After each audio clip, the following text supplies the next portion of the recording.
You are listening to the Hiking Radio Network, where we talk the walk with shows by hikers, about hikers, for everybody.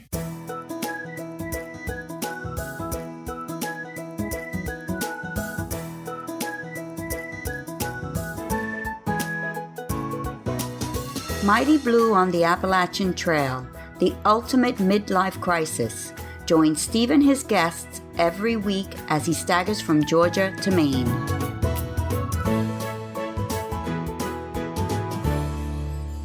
This is a complete departure from our normal shows today.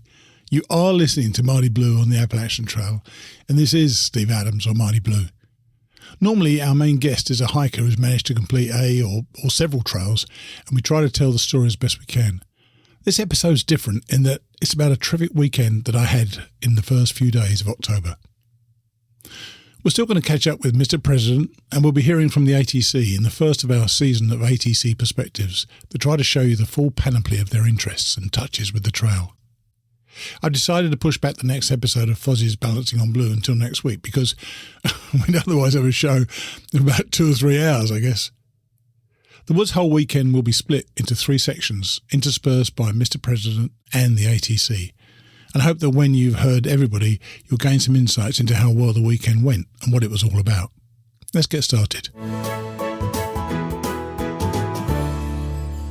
So our guest this week is a disparate cast of characters who join me, Bruce RTK Matson, Julie Jester Gayhart and Clay Pony Bonnyman Evans at the wonderful Woods Hole Hostel, just a gentle day's hike from Petersburg. Woods Hole is run by Neville Harris, and we also had Tina, or Chunky, from the Quarterway Inn to provide food and knowledge throughout the weekend. We all volunteered our time for free to help out and in some ways give back to the trail and the hostel community in a plan hatched by Bruce and Neville. I interviewed everybody and will be airing their words, though some have been edited to save time. Nonetheless, everybody has their say. We actually started the weekend at the Weary Feet Hostel, which is just off the trail and about a day's hike south of Woods Hole. A bunch of us met up at the practicum, which was the practical element of our course. The idea was to pitch up, have a bite to eat at Weary Feet, thereby giving them some love, then hiking out less than 2 miles to stay overnight at Dismal Falls, a popular stopping off point for some. A few people stayed overnight at Weary Feet the night before to give them a little more love, by the way. I should say at this point that my start was an unmitigated bloody disaster. I started to question myself as to whether or not I'd ever actually hiked this trail, let alone completed it twice. I was hopeless. I even got lost on the way to Weary Feet to start the day. But it was once we set out that I realised what an imposter I must have looked like. The hike starts with a pretty steep uphill for about 200 or 300 yards, then joins the trail and leads us pretty painlessly to Dismal Falls. We all kept a fairly slow, steady pace, and everybody handled it fairly well, though, as you'll hear later, one of our guests was having a few issues with the weight that he was carrying. But that's what he was there for. He was trying to find out what he needed and what he didn't need on a through hike. Well, my first fail was realising that I hadn't actually brought any water with me. I had my Sawyer squeezer filter water once I got there, but I didn't take any for the 2 miles. That would have been bad enough, but once we set up our tents and thought about cooking, I couldn't find the food I'd brought that very day. Little did I know, and I found it the next day, it was sitting quietly in the trunk of my car, waiting for me to eat it, no doubt. Nightmare again. But camping instincts kick in with everybody, and people gave me bars, soup, and I had enough to eat. That evening we were also joined by Catherine Herndon Powell from the ATC, who gave a terrific Leave No Trace talk that encompassed everything. Then we covered water collection, filtering and cooking. We made sure that our guests were all set up okay, and my own cock-ups notwithstanding, we had a convivial evening around the fire that Pony built and guarded all evening. One of our guests, Suzanne, had some lint and denatured alcohol to get the fire started. A hike at midnight, around 9 o'clock, we all went to get some shut-eye, or not in my case. To be honest with you, I found it all very humbling and a useful reminder that proper preparation, or at least some preparation, might have been a good idea for me. And by the way, I also forgot, or at least didn't bring, my headlamp, so I'm stumbling around my tent like Stevie Wonder. Bloody nightmare. In the morning, we all ate, even me, before heading back to Weary Feet and the drive to Woods Hole. Before I left, however, I took the opportunity to chat with Julie, the very cheery owner at Weary Feet. Well, I'm sitting here at Weary Feet Hostel with the owner, Julie. Hi, Julie. How are you? I'm fine. How are you? Good. Not too bad. We hiked out of here yesterday. You gave us a lovely lunch, and we went to. It's just off the trail. It's where people often go when they get to the road that you're on. They often go to Trents, don't they? But this is a hostel that you should try out, because before you get to the river and the big bridge where you get turned off to Trents, there's a little turn off down to Julie's hostel. So tell us about when you started doing the hostel. We opened in 2019, but it was a dream for 10 years to purchase this property, because every time I looked at it or I hiked that section of the trail, I'm like, that would be the perfect spot for hikers to take a break, rest, and refuel.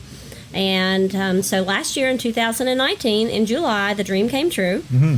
Right, so this year wasn't a great year for you in terms of hikers. No, we're hoping by 21, 22 that we will, have a normal year. So tell us what you offer here. We offer private rooms, indoor bunk rooms with twin beds, outdoor bunk room with wooden bunks. Okay. You can stay a few hours. Right. You can stay a few weeks. We do meals from 7 a.m. to 9 p.m. Nice. Yeah. Nice. We have resupply. We have snacks. And what about tenting? Where would you tent? It's 82 acres. You can primitive camp anywhere on the 82 acres. We're happy to throw you on a four-wheeler and take you up to the top of the mountain if that's where you want to go. That is cool. So you were a hiker when you were younger? So, yes. And you still hike now? You've probably got no time, have you? Well, actually, I got Lyme disease, and I'm hoping to start back hiking in 21 or 22. Right. My joints are on the mend. My daughter-in-law and I want to section hike the AT. Right. How much have you done so far? Just little small sections. I haven't even kept up with my miles. It's funny, this is my first time back on the AT since I finished last year. And I was very shaky coming out of here yesterday. Oh, yeah. I really was. You forget what it's like. Yes. And then you get on it, and it was just great. I really enjoyed it. And when I was younger, in my 20s, I would go up to Mount Mitchell in North Carolina because I didn't live far from there. Right. And I would go up there, and it's more rugged, more steep terrain, but I love to hike up there too. So. And so how can hikers find you? They find you in gut hooks? We're on AWOL. We're on Gut Hook. We have a Facebook page. All right. So tell us about the Facebook page. Web page too. So give me all those things. And okay. And I'll put them in. It says wearyfeethostel.com. wearyfeethostel.com. Also at our Facebook page is Weary Feet Hostel. Okay, cool. And we're on White Blazes, Gut Hook, AWOL. Cool. Well, I'm sure you get a lot of people because it's so easy. It's literally 150 yards, 200 yards from the to the driveway. Yes. Perfect. So thanks for talking to us, and well done. I hope it works much better for 2021. I hope so too. Thank you. Cheers. If you get the chance, before you get to the river and the road that leads to Trent's Grocery, there's a little turn-off that will take you down to Weary Feet. Give it a try. It looked very cosy, and those who stayed overnight enjoyed it there. I can't recall how long it took us to get to Woods Hole, but I immediately felt at home once we got there. It was a bit of a tight squeeze, but we got all the cars parked and started greeting new guests who hadn't come with us the night before. I should point out that Neville had been very, very careful about the social distancing and mask wearing whenever we came close to the kitchen or the food. It was one of the issues that I thought might scupper our weekend, but I think we all took it seriously, and now, nearly 2 weeks after the weekend started, I don't believe that anybody has reported any issues. So well done, Neville. And we met up with Tina, who had come over from Quarterway Inn, and I noticed this cute little necklace that she was wearing, and I asked her about it. Well, we're here at Woods Hole Hostel with another hostel owner. This is Tina, or the most inappropriately named person that I've ever met, called Chunky.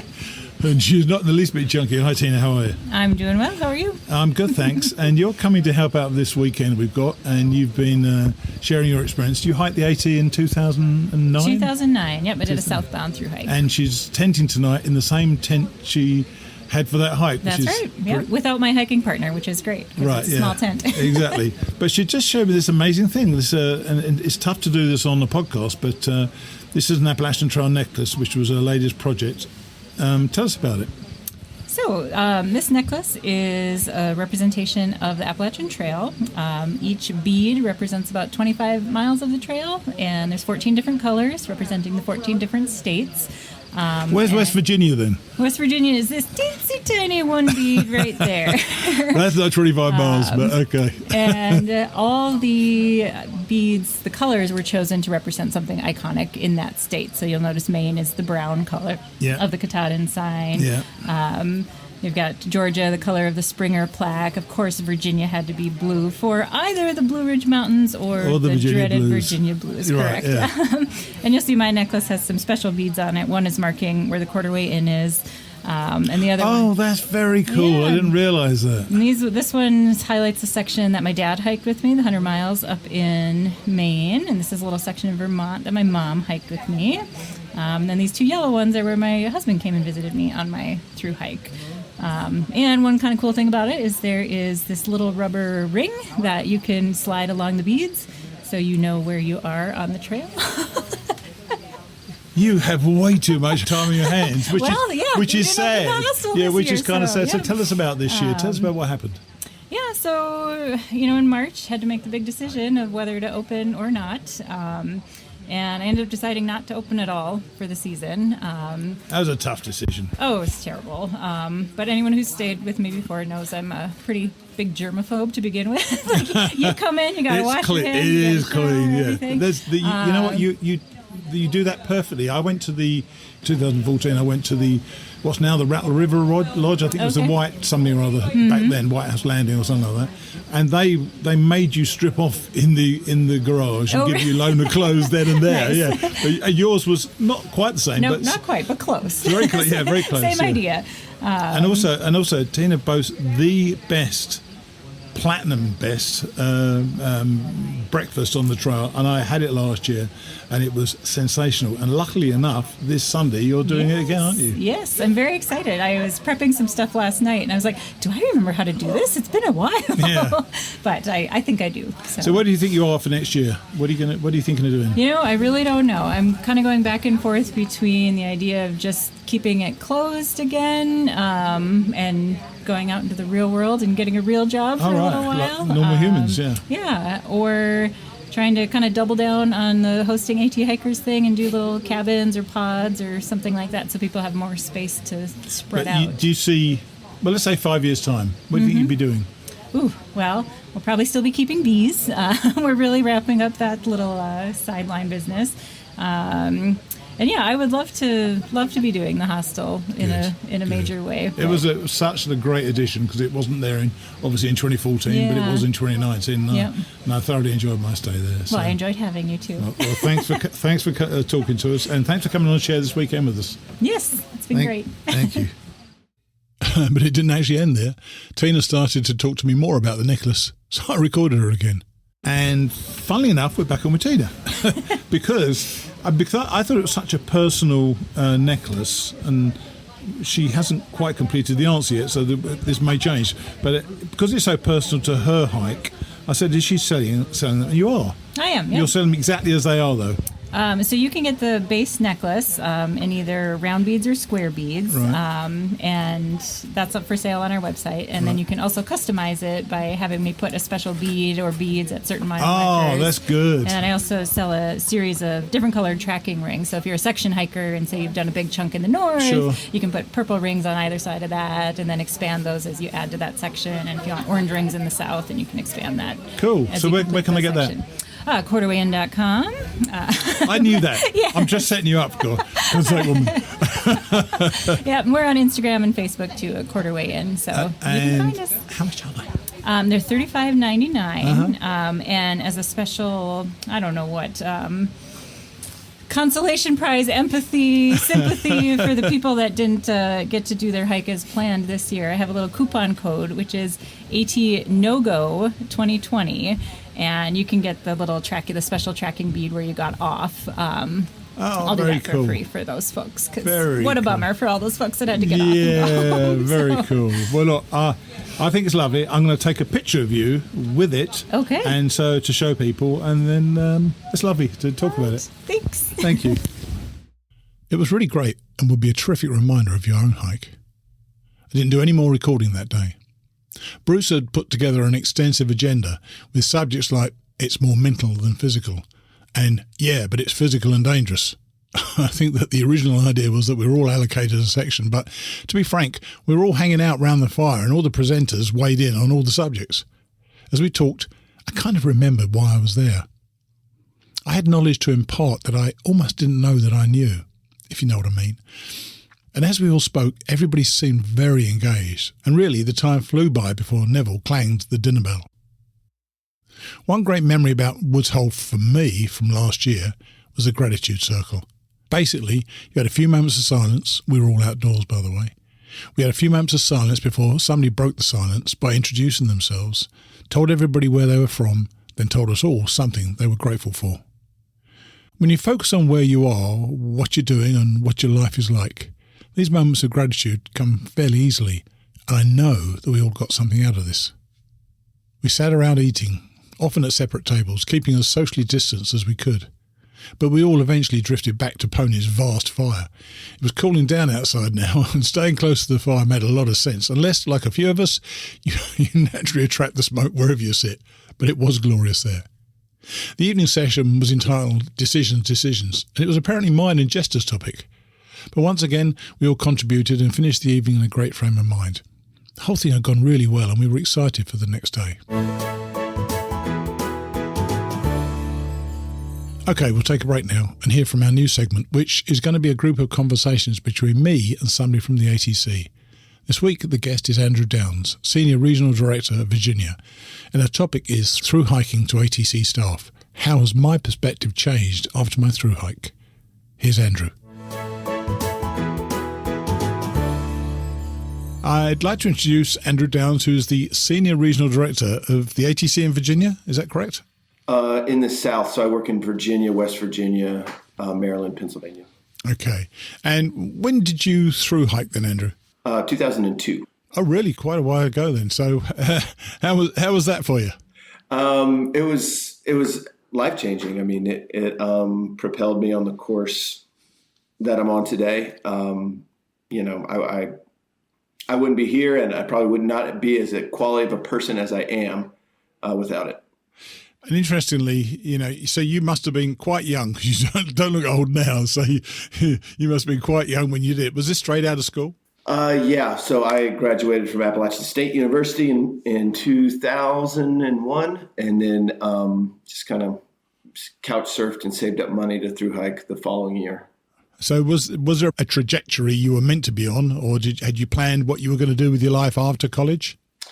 I graduated a semester earlier than most of my friends, and had some time, had some a little bit of money saved up, and you're faced with this feeling of loss when all your friends are going to go into the workforce and, sure. and travel away, go back home or wherever.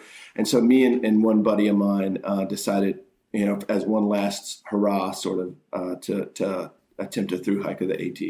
And you didn't realize that your one last hurrah would open up a whole new idea. So what kind of guy were you then, if it changed your trajectory? Was it something that trailed to you, or something that you opened up something in yourself? Well, for me, I was young, I was 22. It brought a real sense of humility to me that I think I needed at that part of my life. As every 22-year-old does, by the way. Yeah. I'm thankful that I got it somewhere, honestly, because if not, as you probably know, if you try to walk through life without a humble attitude, a lot of doors just don't open up. So I got to 60 without a humble attitude, and I got it once I was on the trail. Yeah, it teaches you a lot of lessons. The other thing it did for me was put a lesson in perspective that my dad had been teaching me, without saying as much through my entire life. He was a guy who woke up at 5 a.m. and went to work every single day without complaint, without anything but a joy in his step. Sure. And, he was teaching me that if you try something each day after day, one small step at a time, that you can achieve big things, and you can really make a difference and in his case, take care of his family. And that sort of the scale of that lesson was too big for me as a child and as a young adult. But when I hiked the AT, it was there's no metaphor there. It's a literal one step in front of the other. Absolutely, You can achieve big things if you just try day in, day out to do it. And I remember being in Baxter and thinking about my dad and that lesson through his service to our family and through his approach to work, how the AT has kind of put that his lesson in a more clear sort of. So, like light most for me. people, you finished the AT, you went home, missed the AT desperately, like everybody does, and you probably still you did it 18 years ago. You probably still think about it every single day, don't you? Quite apart from in your professional capacity, I mean. Well, I mean, without question. And, even within my professional capacity, when I was out on the trail last week looking at a property, and you get that thought in the back of your mind, like, I could just kind of stay out here. Wouldn't that be great? So how long have you been working there now at the ATC? My first day was January 17th, 2007. Oh, so right. I've been working for a long time. I was originally in the Deep South office out of Asheville, running the trail crew programs down there and Ridge Runners and other things. And then I was lucky to receive a promotion and come up to Virginia to run our Virginia regional office. So what was your trajectory on at the time then? You went from 2002, you did the hike, 2007 you joined ATC. What were you doing? Were you working in similar type work or not?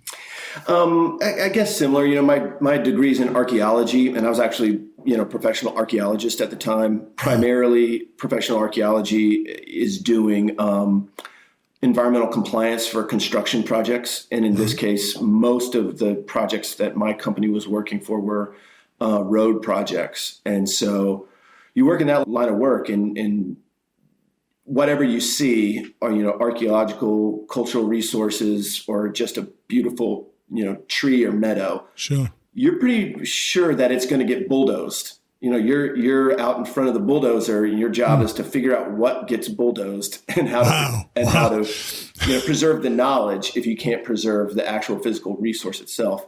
And I just got tired of everything I see every single day, knowing that it was going to get bulldozed. And so, wow, that is a perspective, isn't it? It changes you, and it changed me enough to remember my through hike and try to be part of something that is not going to get bulldozed. Sure. And so I made a choice. I took out a loan. I went back to school, graduate school, specifically to study with someone whose primary focus was management of the Appalachian Trail. So the original question here was, through hiking to ATC staff, how has my perspective changed after my through hike? So how is your perspective changed? And does that inform your everyday work in the job?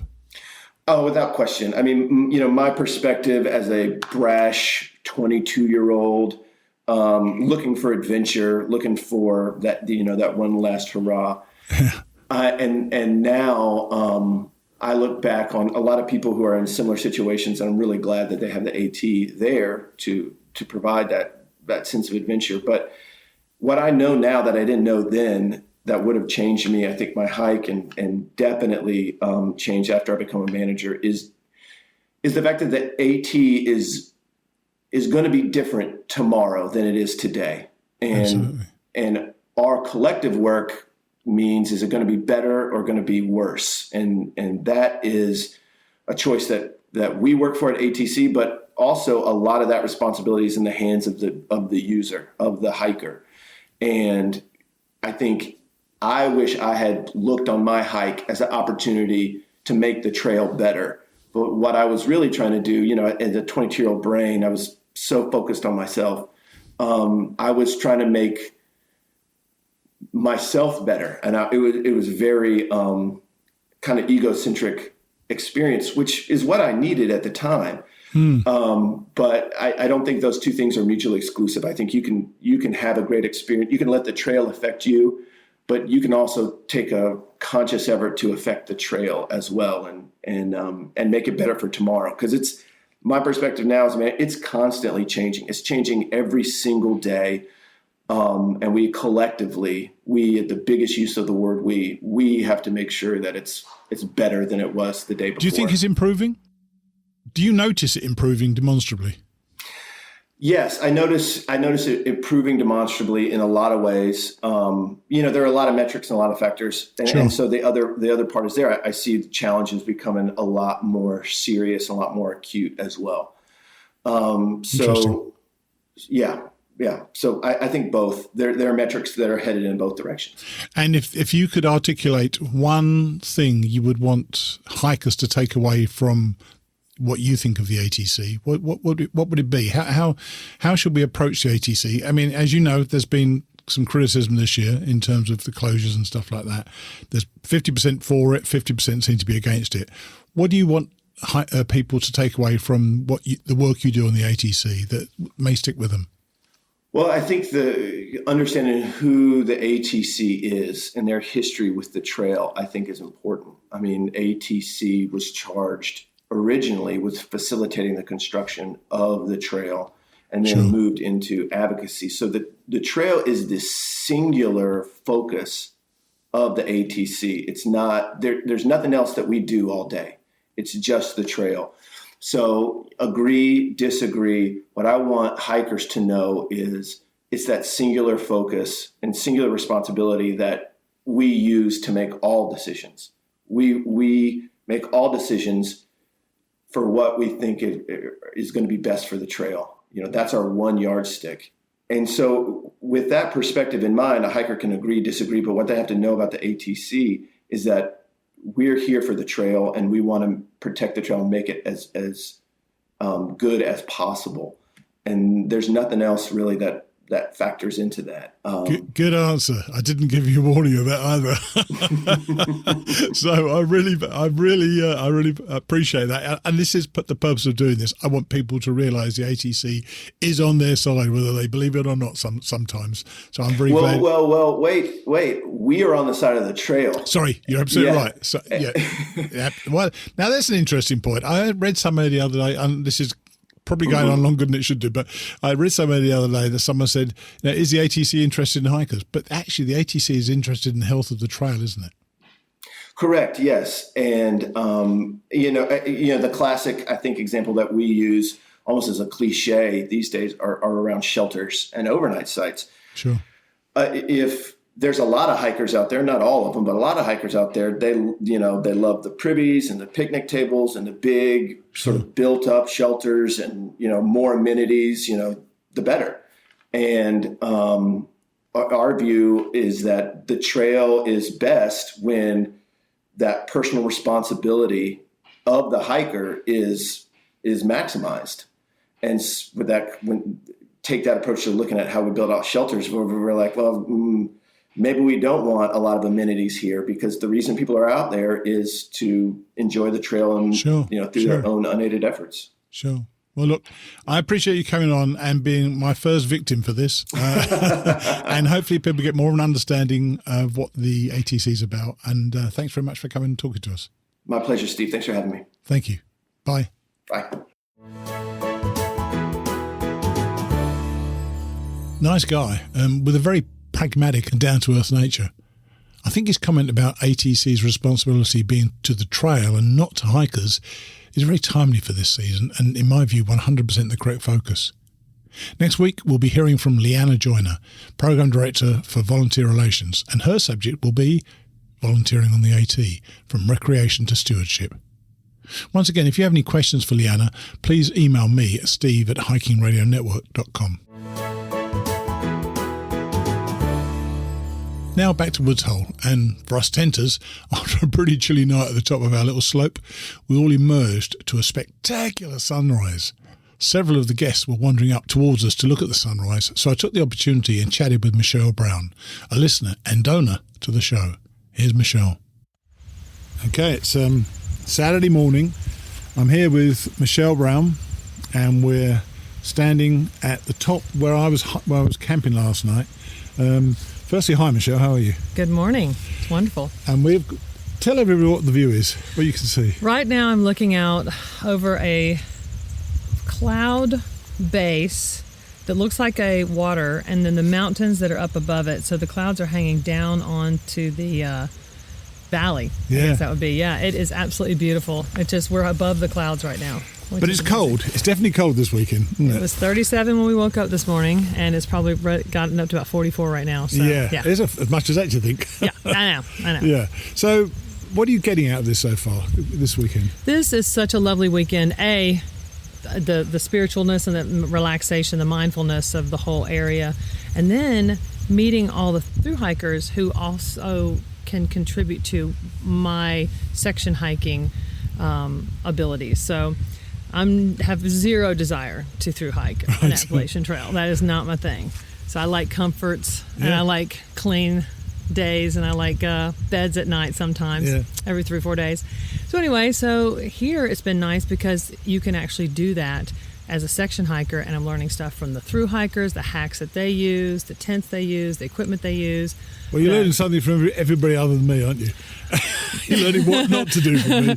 Mighty Blue has come up with a what not to do. So I'm in medicine, and there's this great book that I have. It says what to do, and then my favorite section is what not to do. So I'm always looking at that section first. And I'm accidentally proving to be that person. Yeah. So you mentioned the mindfulness, and this place has an atmosphere about it, doesn't it? It does. It is spiritual, mindful. It's wonderful. And one of the loveliest things, you tell them what we did this morning, in fact, what we do before each meal, which is wonderful. Yeah, before each meal, we get around in I guess she's calling it a spirit circle, and we each talk about our names and what we're thankful for every morning. And everybody some people will get really deep into the family and the spiritualness, and some people are like me, were like, I got my contacts in quick enough to see the sunrise.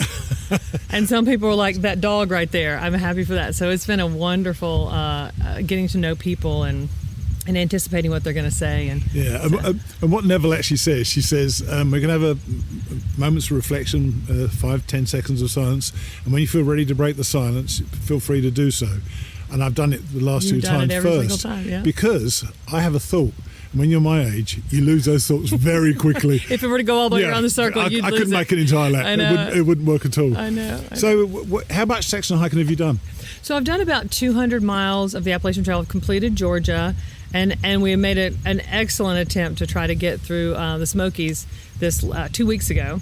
And Hurricane Sally drove us off the trail because they anticipated it was going to come to the Smokies as a tropical storm. So we had to get down off of Eagle Creek Trail, which was, again, an adventure in its own. I mean, even if I wasn't on the Appalachian Trail, I was on an amazing adventure.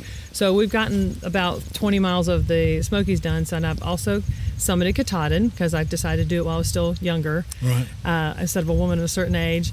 And I also have done Mount Washington. So, but I actually came here specifically to learn about how to hike the Whites as a section hiker and how to do the 100-mile wilderness as a section hiker, because I know those are tough sections.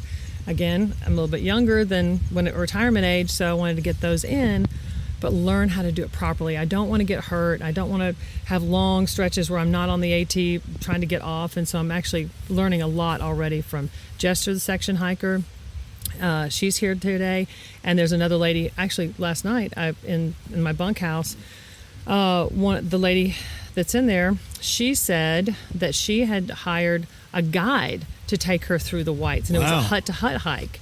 So it was interesting on the AT. Well, didn't even know that existed. Yeah, the hut-to-hut thing is definitely doable.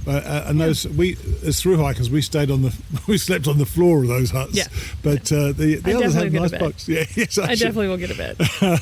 Well, look, I'm glad you're enjoying it, and I'm glad you think it's good for section hikers as well. So I hope people hear that, and if we when we do this next year, that the 1 or 2 section hikers might consider coming as well. 100%. The things you learn from the thru hikers here, I watched it on YouTube. I learned stuff from them on YouTube. So this is amazing that you can come here and have a one-on-one conversation with you about that.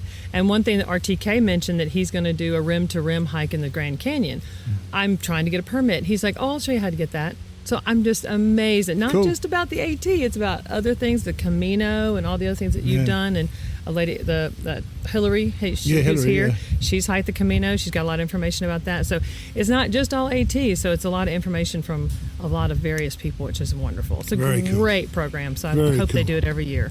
I'm sure we will. Thanks so much. Thank you.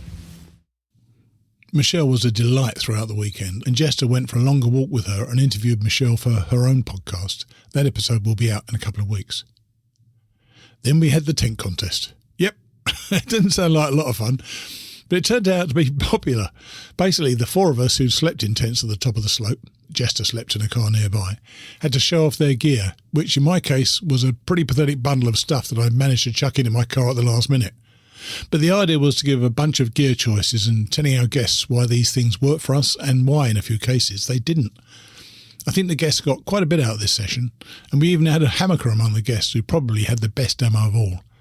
This is Stephen Brindle, and we spoke after he had showed off his hammock. It really was the best argument for a hammock that I'd ever seen. Here's Stephen.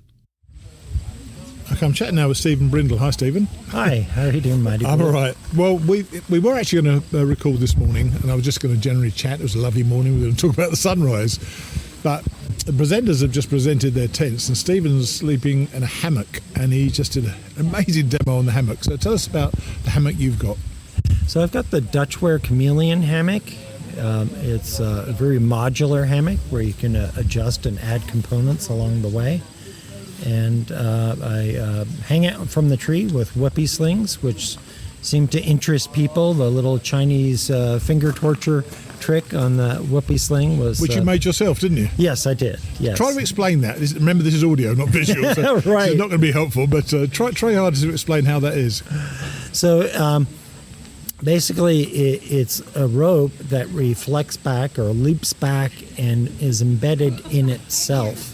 So as you adjust the loop, the rope constricts on itself to hold it in place. So it effectively tightens or loosens the hammock, doesn't it? Yes, yeah. But then it constricts and bites down on itself so it holds it in place. So you can adjust the size of the loop, and then it will stay that size as you hook it onto your hammock. And you made it yourself, but you can buy them anyway, can't you? You can buy them anywhere. You can buy them with various hooks or beads or attachments to hook it onto your hammock. I tell you, I've never, ever been at all attracted to the thought of a hammock, but that was the first demo I've ever seen that made me think, oh, that's not bad. You know, it kind of worked out. And you've got a number of modifications to this, haven't you? Yes, I have. That's the nice thing about the Dutchware Chameleon is that there's the peak loft, which is what I showed you. There's a sidecar where you can add equipment or put equipment on your side. Bug nets, winter top covers. So there's a lot of different things you can do. It's very modular. Right.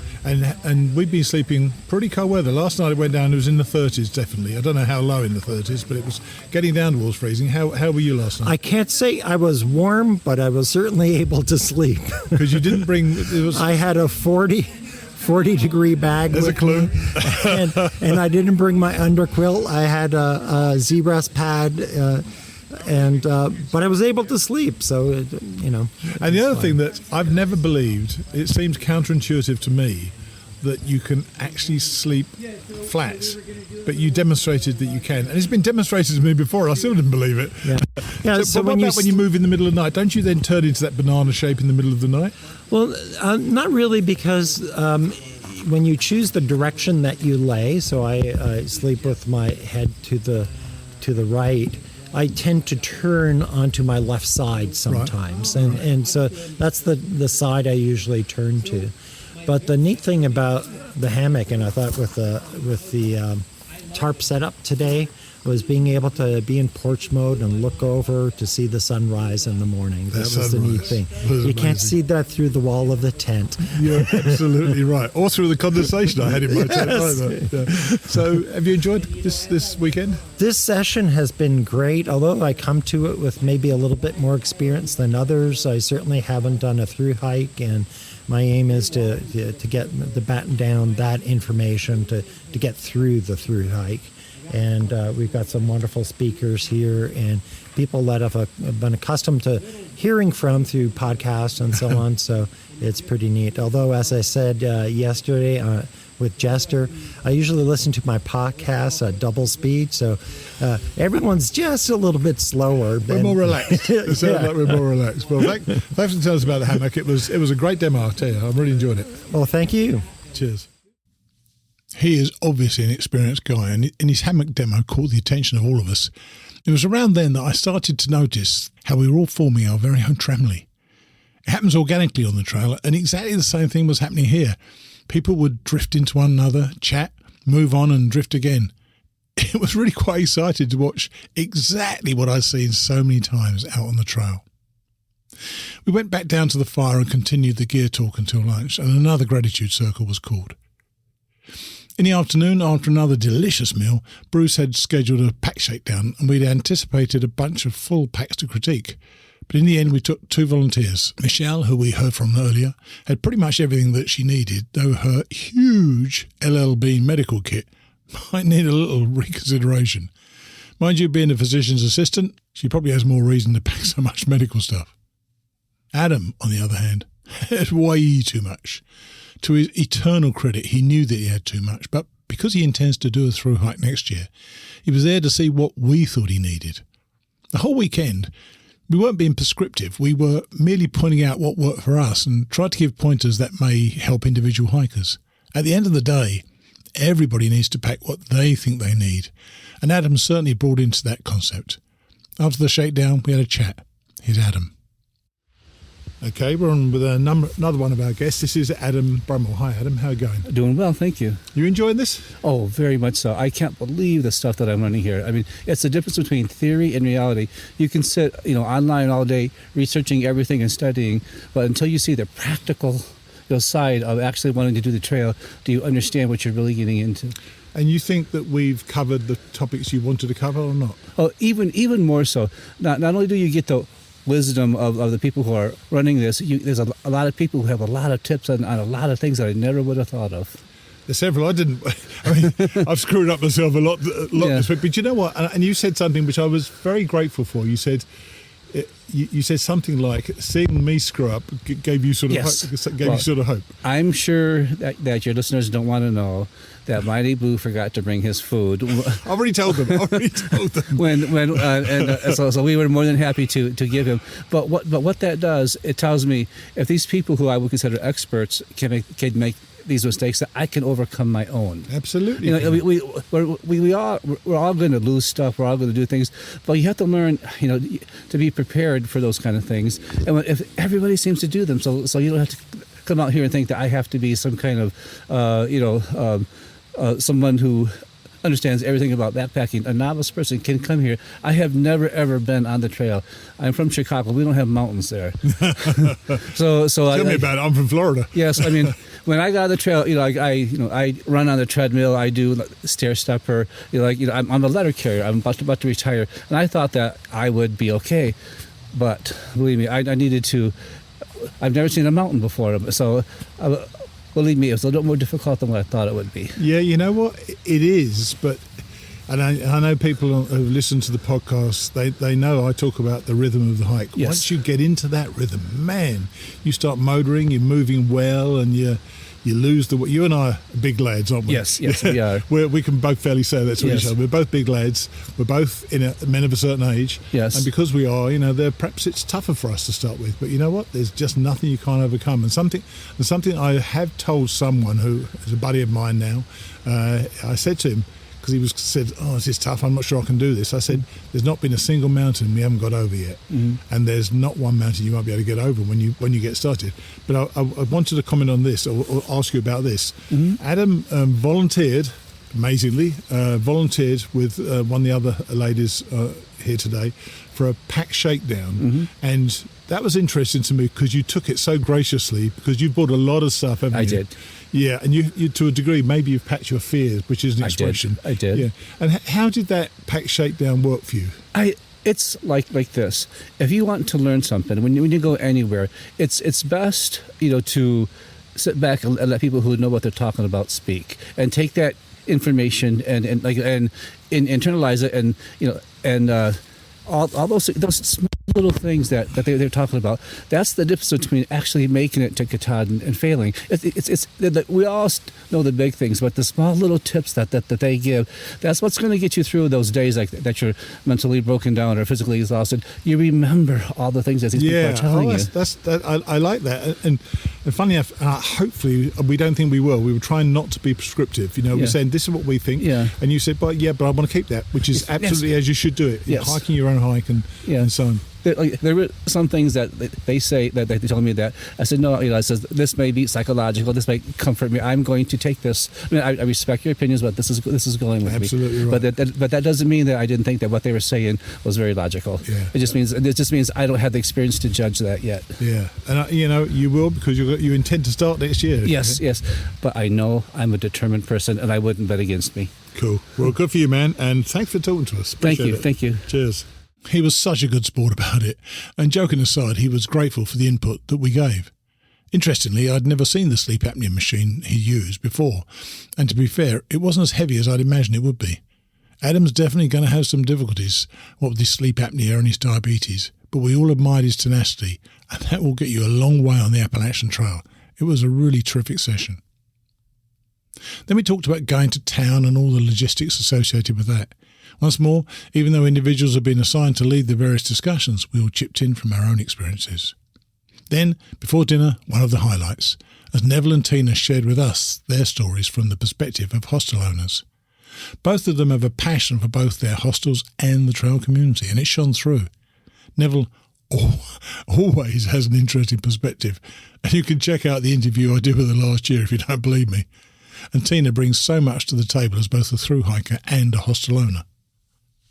Another great dinner, and we were on to the evening session, which, kind of off the agenda, was filled with trail stories, with Trail Magic our initial focus. I loved that session, as we all took turns to tell our own, very personal stories. And I started to realise that our guests, if they indulged in either a thru hike or a long section hike, could be on the verge of having their own experiences on this magical trail, and that they could be sharing their stories with a similar band of people in the future. It was actually during this session that I knew how successful the weekend really was. So it seemed as good a time as any to catch up with Jester and see if she shared my feelings about the weekend. Here's Jester. Okay, I'm here with Jester. Hi, Jester. Hey, Steve. Mighty Blue. Oh, my goodness. Well, this is Saturday night. It's freezing cold. And we're sitting on the patio or balcony at porch, rather, at Woods Hole, and the end of an amazing day, really, where we've just been telling these people all this sort of information. And how do you think it's been received? Oh, I think it's been received great. The feedback I've gotten is, thank you guys so much for, doing this. And really, this is attributed to Bruce Mattson, RTK, yourself, Mighty Blue, Neville Harris here at Woods Hole, for setting this whole future adventure weekend up. It's called the Woods Hole Weekend, but the way I'm looking at it is we have individuals here that have their sights set on through hiking the Appalachian Trail. Sure. And section hiking as well. And section hiking, yes. We do have a couple individuals that are interested in section hiking, and it's been amazing, and it's really brought back to me really the beginning of that excitement and, getting your gear and talking about the different highlights of the trail and realizing what hostels are and learning shuttle drivers and trail angels and just seeing their faces when we talk about, the hiking community and how, this is going to transform them and all the experiences they're going to have, and just really looking at their faces. And we really haven't downplayed things either, which is what I really like. No, we haven't. And in fact, at one stage yesterday, I thought we were scaring them a little bit. I did too. And but they were receptive to it, weren't they? Yes. And you know what was amazing to me? It made me realise how much we know, how much of this stuff we kind of knew and we kind of take for granted. And it's like with AT hikers or any hikers, I guess, they do like talking about hiking. So we had an audience who wanted to listen. Yes. And they're right there with us the whole time. I mean, no one has said, hey, listen, let's call it early. No one has said, if anything, they have more questions. And it's just building that anticipation in them to be 2021 hikers. Some might go in 2022. some are retiring in 3 or 4 years, and there are couples here saying, yes, we're going to do this together. They see this as when we're 60. It's just they see this as part of their future, which is just an amazing thing. And to be honest with you, I wasn't sure how well it would go. And I've been not shocked, but I've been gratified that everybody. I can't see anybody here who doesn't appear to have enjoyed it. No, I see this as, if we decided to go 3 or 4 more days and everybody could, we would all be here 3 or 4 more days. Absolutely. Well, I'm not so sure, actually. It's getting colder and colder for me. Yeah, it is. We got to go back to the fire. Yeah, I'm definitely struggling with it, but I'm grateful we did it. I'm grateful that you got involved as well, obviously. I'm glad. It's just been great to meet up with old friends again. Meet up with Clay for me and for Bruce and Chunky as well. I hadn't seen Chunky since I stayed at the Quarterway Inn last year, and of course Neville, who is always the star of the show. Always. And there is, I will just, end with this, that anybody out there, if you're listening to this and you have the anticipation of doing a through hike, a long section hike, you have got to come or center things around stopping in at Woods Hole Hostel. You will not be disappointed. Absolutely not. Absolutely not. Well, thanks for talking about it, and thanks for coming. And we leave here tomorrow, so we'll see how tomorrow morning goes, and then we're off. It's over. I know, and I'm sad. Yeah, I am as well. It's been absolutely marvelous. And thank you, Steve. I appreciate. You're the one that invited me, so I really appreciate it. I appreciate you coming. I'll speak to you. Well, I'm about to say I'll speak to you soon, but of course I'll speak to you in about 2 minutes when we go back to the fire. All right. Then, as everybody seemed to have turned in, I noticed Mike at the fire, just chilling out by himself. So, with Mike in hand, I, of course, rudely interrupted him. Here's Mike. Well, it's just after hiker midnight, or 9:01 p.m. I'm sitting here with Mike Vandenbos. Yeah, Vandenbos, yeah. By the fire, the dying embers. I say dying embers, it's still pretty warm. What do you think of this, sitting around the fire and the whole 9 yards? Have you enjoyed this so far? This has been epic. Probably one of the best weekends for the year for me, just because of the community, just the hospitality, and then the passion that the AT elders like yourself have about the community and how it's changed your life. Or as Jester would say, how it's ruined their life in the best of ways. In the best of possible ways, yeah. It certainly has that impact. So what's your hiking experience, and what do you do, or what are you thinking of doing? Well, Hillary and I came, we love youth hostels, and we heard so many great things about Neville's place, Woods Hole here. It is really, truly... It's magical, isn't it? It is magical, yeah. And we just, we love nature, and nature is the great healer. It's just... everything takes care of itself, and tonight was very special hearing about trail magic, or about how the trail life provides and how people come together, the conviviality, the synergy and the serendipity of when you put yourself out there to do the trail. And for you hardcore hike throwers, it's just I didn't even think that it was really possible to do. I mean, yes, well, possible. Okay, nor did I. It's quite a feat. It's quite a feat. So it's really taken my expectations to a whole another level. One of the things for me, and people when they talk about it on the trail, and Clay mentioned it tonight as we ended. It's about the people, and it has been again tonight. We've all been sitting around, some listening, some talking, and lots of memories come flooding back for me, and I'm sure lots of exciting things in the future for one or two of the people here who might even try the trail sometime.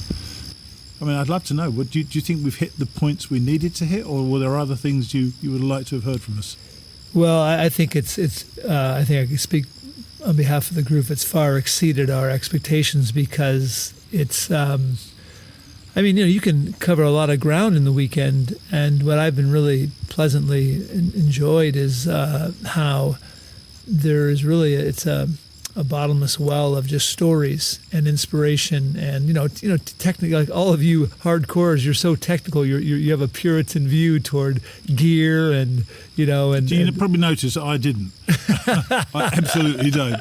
I just want boots, so give me some boots. Well, you did. When I asked you earlier in the weekend, I said I said, "What's your lecture?" He said, "I have none." So yeah, things need to be necessary for me to carry them. I've got to tell you. So it's kind of the opposite side of it. But no, this has far exceeded my expectations, and it's really given me a real an enthusiasm to look forward to, doing this. I don't think I'll ever. Maybe I will, but like what Jester does, the sectional hiking, that really seems like a great goal. Yeah, I think so as well. I mean, Hillary she's looked enthusiastic, and she seemed. Yeah, I think this is. Yeah, I mean, we're kind of wimps. Last night we were cold, and thinking, could we ever even just camp out? But that's something you have to break through, right? It's not. You don't want to make these judgments until you get out and try it, because like everyone's saying, it's the people, right? The people draw you, the stories. That's really more than half of it, eh? But what about Neville today? Don't you think when she was telling her stories and her thoughts about through hikers and Tina, that was a pretty great little segment where they were just talking to us about what it's like to be running hostels and the community of hikers that they see. Yeah, that's I've been fortunate to travel in many countries, and I've always enjoyed staying in youth hostels because of people who run these hostels. They're caretakers, and they have a sense of their community, community keepers, and that's you don't get that in even a 4 or 5 star hotel. I'm going to tell you that, Mike. They're not all the same up the trail. Yeah, I hear that. Unfortunately, to a degree, you've started at the top. I know. So, there's some great ones up there, but there are some not so great ones. So it's a mix, which is a mix of life anyway, isn't it? Yeah, I'm glad I started here because these are the ones that make it all worthwhile. And if I ever hike and I come to Woods Hole, I'll probably do about a dozen 0 days here before I go on. Well, thanks for talking to us. I appreciate it. I'm really glad you've enjoyed it. My pleasure. Thanks for joining us. It's been really great to have your stories, your expertise. Appreciate it. So that was the end of day 2, though my personal disasters weren't over. Armed with Jester's spare headlamp, I was set up, or so I thought. It was really cold and I shoved every item of clothing that I had on, so I stayed warm, yet I couldn't fall asleep. At 3 a.m, I started to shake and, frustrated with no more clothes to put on, I racked my brain as to what may have happened. Then I realised, yet another rookie mistake. I'd actually gone the entire day, literally the entire day, without water, and I was very dehydrated. So I metaphorically slapped myself around the head, took a glug of water from my Nalgene and fell asleep. As I said before, nightmare. Now, before we hear from Mr. President, it's thanks once more to our donors. And this week, Ned Miller has given a very generous donation. So thanks very much, Ned. Interestingly, my girlfriend Dana decided that she would cancel me. Well, she cancelled a monthly donation to the show. I suppose the fact that we've moved in together may have had something to do with that. So I'm not being cancelled, just her monthly donation. Good to know. Don't forget, we do these shows because we enjoy doing them, but they cost money. And it's your donations that keep them coming. Just go to hikingradionetwork.com and you'll see a donation button on every page. Thank you so much. Now let's hear from Bill, or Mr. President. And we're back on with Bill. Hey, Bill, how are you? I'm good, Blue. How are you? I'm good, and you've got the fall foliage apparently now. So what happened? How did it just suddenly unfold? It's so crazy how fast it happens. One day it's green, the next day it's yellow, and the next day it's yellow, orange, red, green, everything. Extraordinary. Extraordinary, isn't it? Yeah. So it kind of livens your hike up, doesn't it? It really does. It's like someone turned on a light in the forest, Right. And there's just color everywhere. Yeah, it's great. So where are you then now? I'm about 6 miles south of Rockfish Gap, just south of Waynesboro. All right. So you've been through the Shenandoahs. What was that like? Pretty easy, I should think. It is pretty easy. Again, I think you acclimate to anything, though. After the first day, you start getting used to these easy rolling hikes, and if it gets any harder, you feel it. Yeah, but there is that. There is that, actually. Yeah, you kind of get lazy. You think this is going to be like this the rest of the way, but it really isn't. And that's where exactly like the last day out was tough. Well, Shenandoah was where I saw my the main number of bears in 2014. Did you see many? Zero. Oh my God! Absolutely no bears. Yeah. You're even less attentive than I was in that case. I'm a little disappointed, to be honest. I really thought, I'd see at least one. Yeah. But no one hiking around me has seen them either. So who are you hiking with right now? I caught back up to Bad Bunny and Zippy. Okay. And that was right around the Lost Mountain wayside. They were actually doing their laundry there. I was eating my dinner on a picnic table outside, and I turned around to go use the bathroom, and they were just in there. And we had been in the same place for over 2 hours without knowing we were both there. Oh, nice. It's nice to meet up with old friends again, isn't it? Even though, you probably didn't know them for a terribly long period of time, but, you meet up with them again, and it's just, you just take up again exactly where you were. Yeah, it's great. I mean, I was smiling ear to ear when I saw it was them, because it had been, a little bit since I'd seen them. And then after we got out of Shenandoah, we stopped for a 0-day at Stanimals Hostel in Waynesboro. Nice. It's great. Really clean shelter. Pilgrim, who is the caretaker there, just really does a great job taking care of hikers. And that's when we ran into Styx and Happy Feet, who we hadn't seen since Dun Canyon. So, and it turns out that they took a week off, or almost a week off, which is why we caught them. Right. Yeah, I found that myself. I could never understand why I was catching certain people up in 2014. It was because they decided to slow down near the end, which made me feel even better, as you can imagine. Yeah. So last time we spoke, you just met up with Hugh Ickrath, hadn't you? Oh yeah, the earlier. Yeah, so you're in the early part of Shenandoah. Yeah, so you've been a week. So how many miles have you done this week then? Not as many. I think maybe I would say 80 miles since I talked to you. It was like a zero. Yeah, well, a zero and a Nero in Waynesboro, because it was raining for a couple of days, and we decided just to take it easy. And we knew that after the rain ended, it looks like we'll have about 8 good days of weather at least, which is kind of nice. So we thought slowing down was okay. We'll hit some 20-mile days after this. You've got Stanimals to come still in Glasgow. Are you going to stop in there as well? Yes, absolutely. After the experience we had in Waynesboro, there's no reason not to stop in Glasgow. And what do they say? How have they been throughout the summer? Have they only recently reopened, or did they stay open, Stanimals?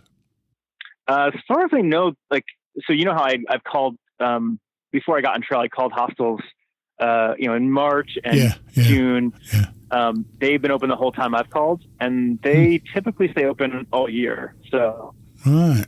And even with COVID, they'll stay open. I'm looking at the notes you've sent me by text. National Park stay during the VP debate. What does that mean? So this is part of the reason why I didn't hike as many miles this week. I really wanted to see the VP debate. And so I realized that, how my phone's not going to let me do it. Yes, exactly. I had a day where I had a choice of either stopping at Skyland Lodge after 6 miles, right, or pushing to make it to Big Meadows the next day. Right. And I would have had to try to watch the debate on my phone. And so I decided to just stop early, get a room, definitely, and then watch the debate there. And, I haven't done that before, because typically the lodges in the national parks are pretty expensive. Sure.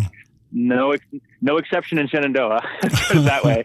But it was a fun experience. They really do a good job of making it comfortable, and I get a sense of nostalgia just being in these national park lodges. I felt that way when I was in the Yellowstone Lodge too, on the CDT, the Old Faithful Lodge. But yeah. So it was a nice place to kind of stop for the night. I got myself some blackberry ice cream pie, which is their specialty there. You are starting to take it rather easy, aren't you? Because you also said that you had a great stay at Mountain Home Cabin as well before Shenandoah. So where's that then? Yeah, so Mountain Home Cabin might be one of my favorite hostels ever, for quite a few reasons. Go on then. It's right near Front Royal, just before you go into Shenandoah National Park, going south. Right. And so Lisa and Scott run that hostel. It's like an old historic kind of a state with a main building, a couple of outbuildings, and a little cabin that they renovated. Nice. And I was telling you that this hostel really inspired me to think back again to hiking during COVID and thinking about how to put in place policies from this point looking forward that maybe could potentially encourage good behavior for hikers and for trail communities and reunite us. So it made me think about it because the Mountain Home Cabin, Lisa and Scott, they did everything right to keep us safe. It felt like they really cared about us. Sure. You get there, and before you're allowed to go into any building, they sit you down, they talk about the rules. You have to use hand sanitizer in every room you go into. You got to wear a mask when you're in the common areas. They cook you breakfast to order, and they seat you far apart from everyone else. Right. So you can't sit next to anybody. Okay. And so they just started following every recommendation to keep us safe and to keep them safe. And I thought to myself, if the ATC thinks about it, if they want to, because there's a couple more months of people hiking this trail before we all call it a year, And as of now, the ATC, isn't able to do anything to influence our behavior, but they could, because if we set a policy in place that where hikers could rate hostels and towns on how well they do to keep us safe, and if ATC empowered towns to report hikers that don't take the right measures to keep them safe, but the ATC on top of that gave us a pathway to recognition if we did follow the rules moving forward and did the best we could to be good stewards of the trail community, it could actually encourage better behavior. Yeah, you know what? I'm just putting it out there. Yeah. I suspect it would do with you. There's a lot of people damn well it wouldn't do, and that's part of the problem. Is what I suspect. And but I hear what you say, as they say. It's one of those things. Yeah, I think I almost feel that 2020 is being wiped out by a lot of people in their minds, other than the people still on the trail. And those people obviously want to continue their hike, and I don't know whether a lot of them don't care whether it's recognised by ATC anymore, and I kind of understand that as well. But you're trying to come up with a sensible solution. I can guarantee you, half of my emails would be, I agree with that. Half of my emails would be, well, a load of our rubbish, because for sure, we are in this way. But what was it about the place then that made you start thinking? Is it because you thought they were doing things so well that it would be a good model for others to follow? Well, because here's the thing, I went back and listened to the two podcasts, with Sandy and mine, and I thought about the real issue. I think the real fear that has driven the initial policy, which is a legitimate fear, which is a hiker creating a super spreader event, right? Sure. I think that's what we're really trying to avoid. But the more I think about it, if hikers do what they're supposed to do and people in the towns do what they're supposed to do, a super spreader event is so not likely. We're not putting communities at greater risk if we all work together to avoid it. And if we set up a policy that encourages that, I agree with you. But I do agree with you. But I think, unfortunately, we have a country that almost red to blue one believe a mask is a political statement, one believes it isn't. So, what can I say? This relies upon the people of goodwill coming together, and people of goodwill are not going to come together, certainly in the near future. It just isn't going to happen. Well, and at the end of the day, and that's why we'll either get a new president or we get the existing president, and then we'll just have to see how that pans out. But the country at some stage is going to have to come together over something, and maybe this is it. Maybe this is the first thing they come together over. You just never know. Yeah. Well, I'm just putting it out there because I think there's a way that we could repair some hurt feelings and unite us as a community, and potentially have some improved results from now to the end, And no one has to say, that they gave in in a way. Oh my gosh, the old losing face thing. Oh my gosh. I don't care about it, but I know, yeah. Well, as I said to you before, you need to have a conversation with people who make decisions, and they'll either listen to you or they won't. But I think it's incumbent upon those who have these ideas to reach out themselves to people in some sort of control or power and speak to them. But that's the thing the world over, isn't it? Okay, mate. Well, look, I'm glad you're well. I'm glad you're still not seeing any bears. It's ridiculous not seeing bears. You should know. Even I saw one this year. So you missed out. But so how far to go now then? So I should be.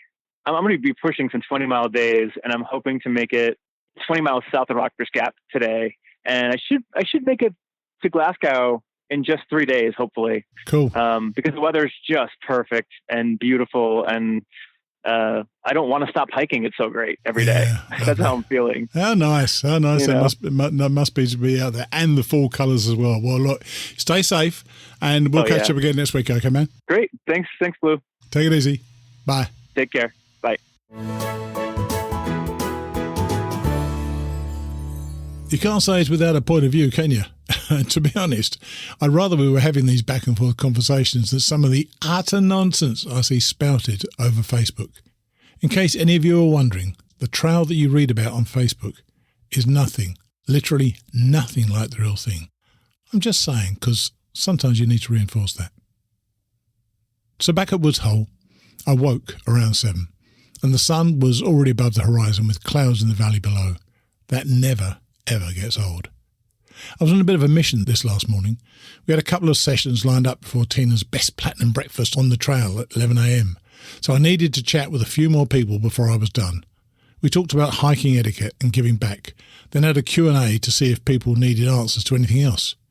As soon as I could, I went across to Hugh and Kerry Eckrath to see how they'd found the weekend, and I was pretty sure I thought we had something of a convert in Kerry. Here they are. Okay, I'm here early on the last morning, having had a sleepless night. I'm here with Hugh and Kerry Eckrath. And Hugh is the guy who came and gave me Trail Magic last year on the trail, which was so welcome, I've got to tell you, to see Mighty Blue in the car park. It was pretty damn cool. What brought you guys here? Why did you want to do this? Well, your podcast certainly got the ball rolling. And then your guests kept the ball rolling, and the idea of it being something doable that Kerry and I could do together is. Did you not think that before? No, because she's a girly girl, and and she's sitting right beside you and didn't hit you. That's right. Yeah, no, I'll get him later. No, she likes her, creature comforts and doesn't want to poop in the woods. Nice. Well, we've just been talking about that. Kerry just rolled her eyes. Yeah. and is shaking her head. We've just been talking about that. You're talking about how you might be able to do it as more comfortably. So, what does that mean to you? The concept of trying to do a platinum blazing hike. Well, I had never even heard that term before, so I heard a lot about it this weekend, which makes me feel like, okay, I can do this. I like the idea of being able to sleep in a bed and, have access to a bathroom on a pretty much a daily basis. Although I am willing to camp overnight outside a couple of times, but it's not my camping experience as a kid was go to the bonfire and then everyone back in the car will go into the motel. So this has never been on my list, but it's been on his list for a very long time. Right. And, we've been on many adventures where I've been scared or not wanting to do it or can't imagine doing it. And then we get through it and I'm like, that was awesome. So I am not going to give in to the fear this time because it's the same thing. And I know that we do this together. It'll be hard, but we'll be so glad at the end that we did. So it'll test your relationship. There's no question about it. I've seen couples together. How they do it together, I have no idea, but they do, and most of them tend to emerge with a smile on their face, thinking that was the most awesome shared experience. Mm-hmm. So, what is it that concerns you about, apart from the pooping in the woods? Apart from that, what else concerns you? I worry about my stamina. I try to stay fit, but walking for 15 miles a day or more, that kind of scares me a little bit. Well, what's going to shock you is you and I know Hugh's heard this as he listens to the podcast, but you get the physicality. You'll definitely get the physicality merely by walking 15 miles. But you won't start with 15 miles a day. That's no. right. And when you start at 8, you think, how on earth am I ever going to get to 10 miles a day? Or in fact, first day, you'll think, how am I going to walk tomorrow? Well, the funny thing for me with regards to that distance is somewhere along the line, listening to the podcast, I thought, well, let me just see what this is all about. So I walked to her sister's house, which is about 15 miles. Oh, right. It almost killed them. Wow. I had almost... Over mountains? No. On basically a bike trail. That is the other little wrinkle you need to consider. That was flat literally the whole way. Oh. And I thought I was going to have to crawl in there on my hands and knees. And it took me days to recover. Oh. And I'm an athlete who is... in great shape. Yeah. And I presume you didn't walk back. Oh, no. No, roadside assistance came and met him. That was me. But I think those early miles, I think this is of all the bits of information any of us have ever given out, starting early, starting with 8, to the first shelter is definitely the way to go. Otherwise, it's just exhausting, and you can injure yourself and so on, and just ease yourself into it. Always ease yourself into it. Mm-hmm. So what's your time scale? When do you think you might consider it? I said last night to somebody that if I won the lottery, I would say tomorrow. But the reality is we have a mortgage and we have our life and our finances that we have to get in order. So Carrie said 60, so that's 4 years. So somewhere between tomorrow and 4 years. Yeah. That's a nice plan. So have you got your gear already, or do you know the sort of gear you need? Here's the extent of my gear. Oh, right. Much as that. Yeah. That was inspired by the podcast. But that was one of the 2 reasons why we didn't go Thursday night. I had seriously considered pulling together some kind of gear for us just to experience that part of it. But then that seemed silly, and I was just too busy at work. So. Well, you would have been better equipped than I was. So, yeah, well done. Right. We might have had room for you because our tent, we have a 7-person tent, so we could have hosted you. That would have been fun. That would have been ridiculous. A 7-person, 42-pound tent. Ridiculous. So how's this experience been for you? Has it encouraged you to do it more, or has it made you think twice about it? Because we have tried to give all sides, if we possibly can. I think you've been brutally honest. Of course, as I joked around the campfire, are you discouraging or encouraging us? I'm psyched. I'm definitely gung ho, but with some definite concerns. Sure. And has it made you more enthusiastic? It actually has, because honestly, I was thinking, okay, we're going to this weekend, but, I'm not sure this is really ever going to happen. And then really hearing all of this and thinking, I'm like, you know what, we can do this. This can work. We can do this. So you absolutely can. And I tell you, when you do it, you are going to be the couple we follow that year. Oh, my gosh. So no pressure. We want to get you on the trail. We want to get you on the show as well. So the best part is there's no camera, so that's fine. Well, thanks very much. And thanks for coming the weekend. Thank you. Thank you. Cheers. So there's the task for Bruce. He needs to come up with a platinum blazing hike for Hugh and Kerry. He's definitely the man for the job. And funnily enough, when I mentioned that to Dana back home, she perked up and seemed interested, so we may have something on our hands here. Next up, I caught Barry Hill on the porch, grabbing a coffee, so I pulled him aside to hear what he thought about the weekend. Okay, it's the last morning. I'm here with Barry Hill, and you've been here all weekend. You're not part of a couple. There's a few couples here, and there's you. What did you come here for? My intent is to through hike the trail in a year to 2 years, and this is just another way to gain some knowledge and learn about through hiking the trail. And how has it been for you? Has it met your expectations, or there are things you still needed us to cover? It has. No, it's met my expectations. I think the most I got out of it is there are a number of ways to do the same thing, and you got to do what works for you, and it's trial and error. I've already learned some things that I'm going to replace a tent, sleeping pad, pillow. I mean, there's things you don't think about. So pretty much everything. Yeah.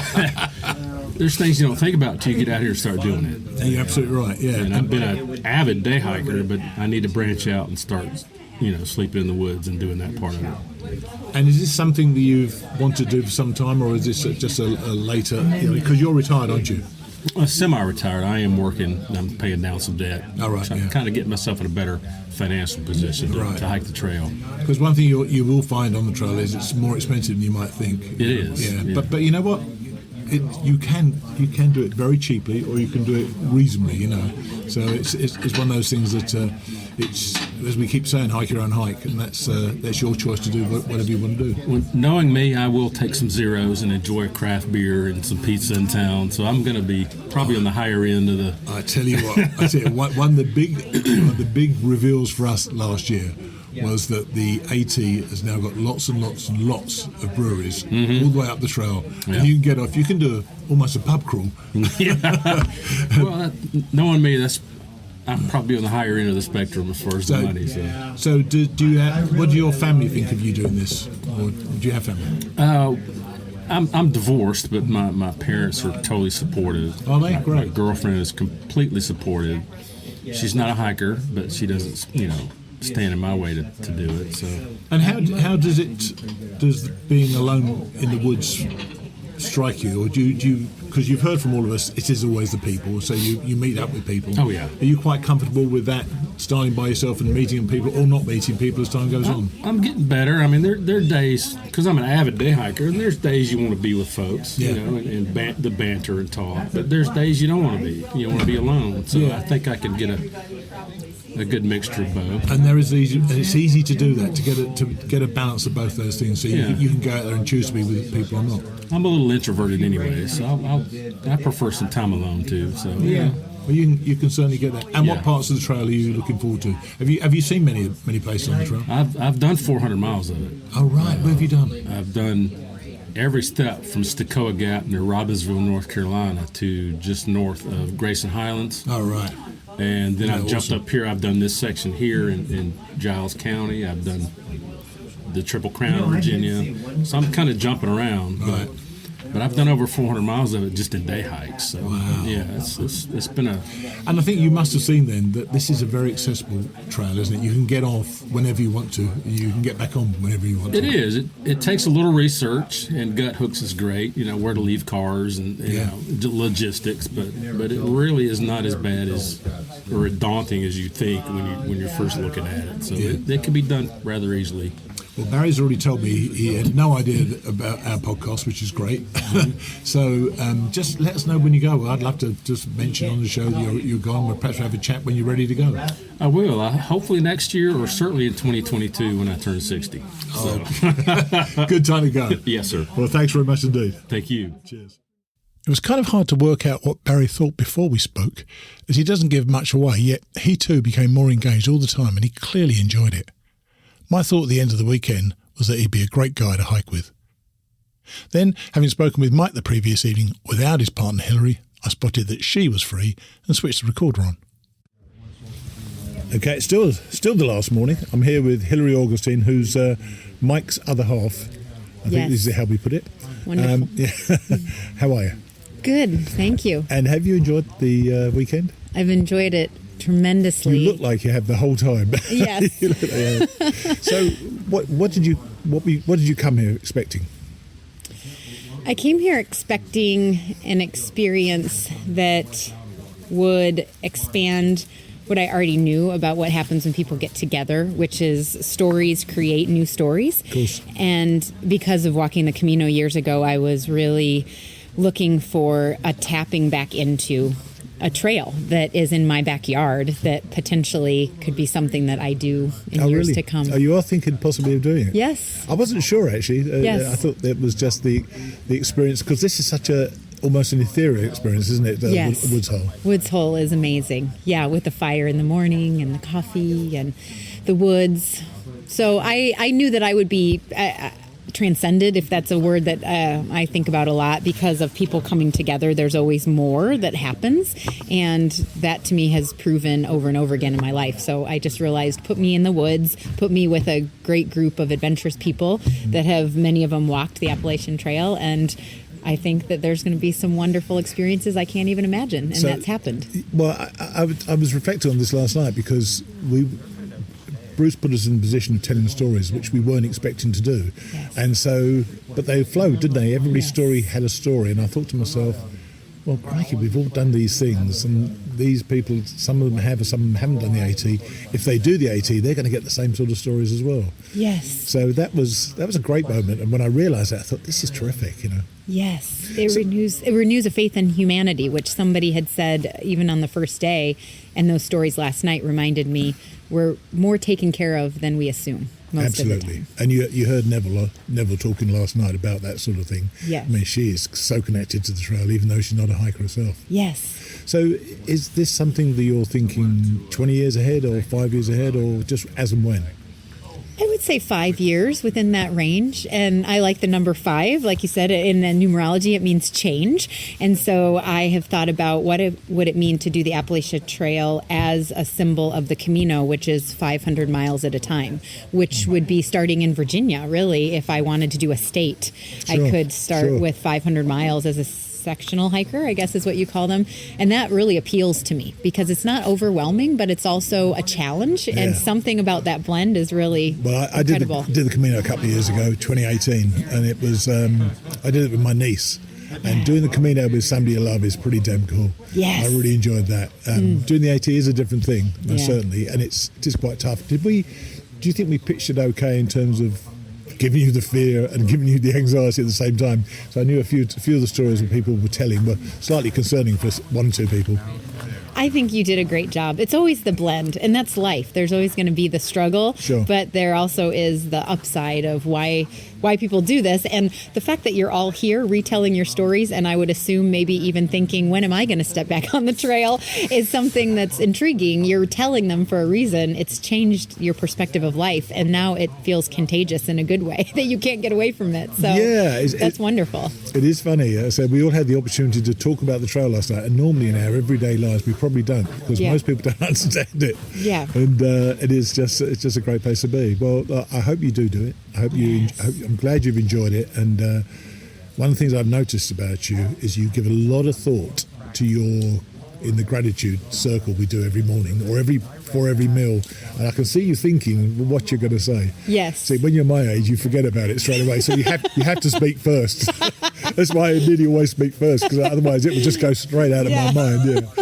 I do think about it. Thank you for noticing. and I think I think that's a wonderful start to any meal, don't you? Yes, the gratitude circle. I've wondered about taking a bit of that back to my own space in life and remembering that every time I gather around a meal, whoever's there, whether it's me or a few others, that there's always something to be grateful for. I agree.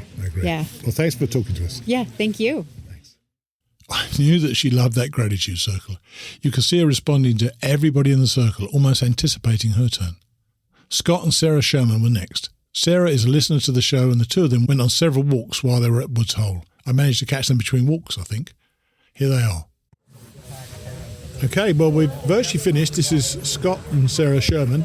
Hi, guys. How are you? Hello. Doing good. Good. Now, what did you come here for in the first place? I came because I listened to your podcasts all the way through, and then one of them... All of them? All of them. Oh, my gosh. Because I do it when I walk or when I jog. That's my reward, entertainment. All right. So and all the way through. So has the Appalachian Trail meant something to you anyway for some time? I don't think I really even learned about it until my sister on a Grand Canyon hike told me, there's this trail that goes from Virginia. I mean, there's a lot of it in Virginia. Goes from Georgia to Maine, and you can hike all the way through. And I was like, what? I've lived in Virginia all my life, and I really don't know about the trail. I've been shocked. I've been shocked about the people who didn't know about the trail. Did you know about it much? No, I think she told me about it. All right. So you're along to support your wife. That's right.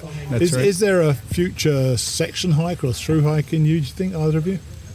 Definitely. Yeah, I think so. And you want to do it as well? Yeah. Why do you want to do it? Yeah, I think so. Well, I know she wants to do it, so there's the sport of that, but it's a sense of achievement, the solitude of it, the everyday sort of rigor of it. Sounds like a fun challenge? I'm a disciplined kind of person. I know I could do it. I just wonder if I can be out in the elements. And then when I learned there's hostels along the way, I was like, well, that might be enough to refresh me. I've told some of the others, you need to be aware this isn't the typical standard of the hostels on the trail. However, there are several like it, and they're getting better and better all the time. Mm-hmm. So I know you've been out walking so far recently. You've done 5 or 6 miles, you said, this morning. Yeah. What was it like out there for you? Did you actually get on the trail itself? Yes. All right. And what was it like?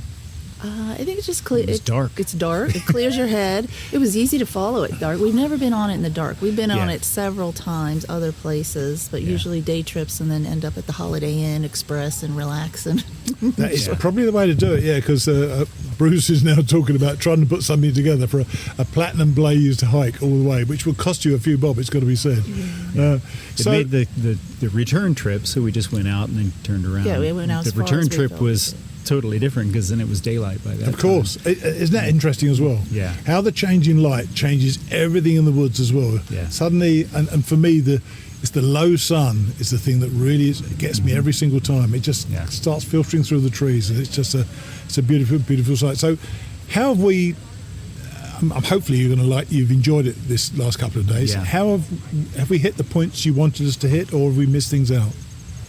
I think you've hit everything, but since I've listened to every single episode, and I listened to Bruce's too, along all of my walks and jogs, I've heard it all. But I enjoyed seeing everybody. And Jester's funny. Jester's very funny. I think that there wasn't any wow moments. Oh, I didn't know that. It was more of the confidence and the sense of the reassurance that we could do this. We could do this, and well, I like to think that that's what my podcast certainly has done for a number of people. They've written and told me. They're basically saying if that old fool can do it, I can certainly do it as well. And then I've got a number of other guests who you would never think were hikers. And you take something on. It's reminded me again how useless I've been this weekend, how making mistakes and so on, because this really humbles you. You get out there, and if you walk 5, 6, 10, 20, 30 miles, that's a lot. You walk 400 or 500 miles, you're in the rhythm of the hike, you're in the existence of being on the Appalachian Trail. It's an entirely different thing, and it transforms you. It really does. And how do you think you're going to cope with the feral part of life? I don't mind being dirty. I've gotten over that. I just don't like to be cold. But I think, you guys showed us sleeping bags and all these different options and things to make it better. Sleeping pads, things you need to have. Yeah, you can spend a lot of money on gear. I personally think people overcomplicate it. Yeah. Just look in the top gear places and see what the best recommendations are. It's usually because they're the best recommendations. I'm really glad you came along. I think it's been a wonderful. I've thoroughly enjoyed the weekend. Neville's done great with the food, of course, as well. Yeah. And you're about to experience the best breakfast on the trail. So thanks for coming along. Thanks for talking to me. And I'm just glad to meet you both. Oh, it was thanks. wonderful. It's been a great weekend. Thank you. Thank you. Thank you. I noticed both of them becoming more engaged as the weekend unfolded. And even though there were no wow moments, as they said, the fact that we'd reassured them that they could do this was, frankly, music to my ears. Finally, the quiet, gently watching Suzanne Luna. She's generally been a day hiker and more a hammocker than a tenter, but you could see that she clearly knew what she was doing. She loves hiking, but she hates camping. Here's Suzanne. Okay, now I've spoken to pretty much everybody except for Suzanne Luna, who was sitting on the porch and didn't really want to move from there for hours. It's a beautiful sunny morning, so how have you enjoyed it? It's been really great. Weather's been a little chilly, but company's been excellent. It's been fun. And we learned pretty quickly, you pretty much know what you're doing in terms of hiking. You can always learn more. You can, but you were the one who helped to start the fire because you actually had lint in your pack and so on. And alcohol. And alcohol, exactly. Now, we need to clarify that. It wasn't a bottle of gin. It was denatured alcohol for my alcohol stove. Yeah. Exactly. So how long have you been hiking then? I took a class in 2011. Was my first. I've been day hiking my whole life, but I hate camping, so took a class in 2011 at an outdoor store. Sure. And went on my first backpacking trip short one in Virginia went great. Just an overnight, great views, great people, loved it. Did you enjoy camping overnight? No, I haven't. But with a hammock, it's not quite as bad. The first trip I went, a fella had a hammock, and it's like, wow, this is the way to go. So this trip, I actually brought a tent because I'd never done that before. Sure. So I really prefer my hammock. Really? Yeah, oh yes. It's so much more comfortable, and you're not on the ground. Everybody says who does it, but I can't see it Once myself. you can get over the temperature control, because if you're not careful, you're going to freeze. You've got to have an underquilt. You've got to have the right equipment. But once you get the technique down, it is so much more. It's so much easier to put up, take down. So much more comfortable to use. The only I just wanted to try the tent this time because I just hadn't done it before. Right. Oh, you hadn't even been in the tent. Wow. One night, that very first time I went, I had a tent. All right. And this time, and I'd never been in this particular tent. So do you have any ambitions to go on any long hikes, or is this just? Well, I've done 130 miles from Damascus to Bland. All right. And my husband heard about this class through the trail club. Okay. So he said, "Oh, that's your next section that you're going to do is from Bland to Pearisburg." He said, "You should go." Right. And I'm like, okay. He didn't want to come. He's not a hiker himself. My husband, no, we don't know. He doesn't know. I'm taking no for an answer. It's okay. Yeah, no, I don't need to go into that. No. That's hilarious.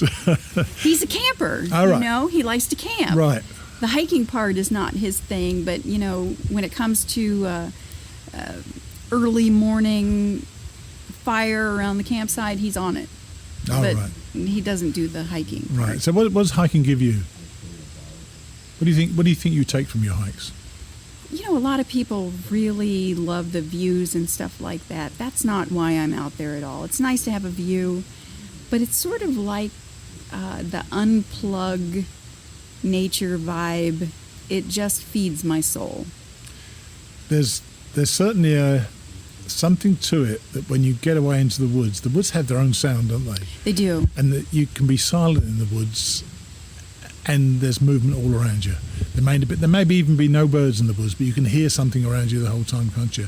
And I think that's that lovely calmness that comes over you when you're walking through the woods. Yeah, there's just something that it feels like home to me. The whole camping thing is still bad, but I've learned, some hacks to help. When I first spent my, first night in the woods, every sound had teeth, you know what I mean? Of course. And it was just scary, but I've learned that if I just take my iPod and listen to a little bit of music for a little while, just some music to chill, then I don't hear all the little rustling and, every little flutter sounds like a bear, But if I just have a little bit of music, then I can get past that. Yeah. So what did you expect from this? Did we hit the points you wanted us to hit, or because you clearly know what you're doing anyway? Did you feel that you just want to attend to see what it was like to be on the trail? Well, like I said, it was the Bland to Pearisburg attraction because that's my next section hike. And gosh, if the planets were to align, I'd certainly do the whole thing. But that's got to. I've got some family commitments and whatever. I don't know that will ever be a thing, but I'd like to finish Virginia. Cool. That's 500 miles. That's not no small thing, is it? And I'm sure when you do this section, I'm sure you'd have to come back here because the food is great, isn't it? Yeah, I've been to a number of hostels in Virginia. I haven't done much hiking. Well, I really haven't done any backpacking outside of Virginia. Right. At this juncture. So, hiked out west, day hikes and things like that. But Virginia is where I live, so that's where I've been hiking. And I don't know, the hostels are just a great vibe. They are. Every one of them are different. I've stayed at ones that all you get is a wooden bunk and no supervision, and then this one, which is you're really glamping. Of course, you're glamping, aren't you? You're This in is super the rather nice. smart tents. Yeah, I'm in the safari tent because I've just not done that before. So as you should. You should do experience new experiences all the time. yes, Well, I'm hopefully you've enjoyed it enough to tell your friends about it, and you think it's been fun, and I hope you get to do a complete Virginia. Thanks for talking to us. thank you. So they were our guests, varied but seemingly united in their enjoyment of the weekend. Nobody felt that it was a wasted few days, and I'm sure each of us picked up something we could use in the future, me included. Just to finish up, I wanted to hear from Pony, Bruce and Neville. Here's Pony. Right, it's almost over, and I'll say I'm saying the best to last, quite. Yeah. But here's Clay or Pony. What do you reckon? How do you think it's gone? I think it's been really great. I think, like anything that I consider sort of proof of concept, I think and hope that we'll come back together and we'll talk about what worked best and how can we refine it for next time. I hope we'll ask the participants, and I think we'll find new ways to kind of shape it, but I think it went extremely well. You made a comment about learning stuff yourself. And that. Do you think you picked up things from our guests as well? Oh, absolutely. And like I said, I wish I could tell you what they were, but I wasn't taking notes. And I know who said a couple of them. So I'm going to go over to Tina and Michelle and say, what were the little innovations you talked about? Because I know for a fact you got a couple. No, definitely from everybody, really, almost everybody. And to a degree, that's kind of what this was about. Frankly, I didn't know how this was going to work at all. But Bruce really ran it really well, didn't he? And he made it work for all of us because he involved all of us, and he measured the audience particularly well, I thought. And so he knew when to change the subject, which was always good. And I'm wondering, did it make you more enthusiastic to go hiking now or less? Oh, well, I'm always enthusiastic to go, but what it does, and this has a happy, bright side and a sad side, is that it makes me desperately want to be on the trail. And at the moment, that's just not what's happening for me. That's why I walked up last night under a full moon, just to stand and look at a blaze.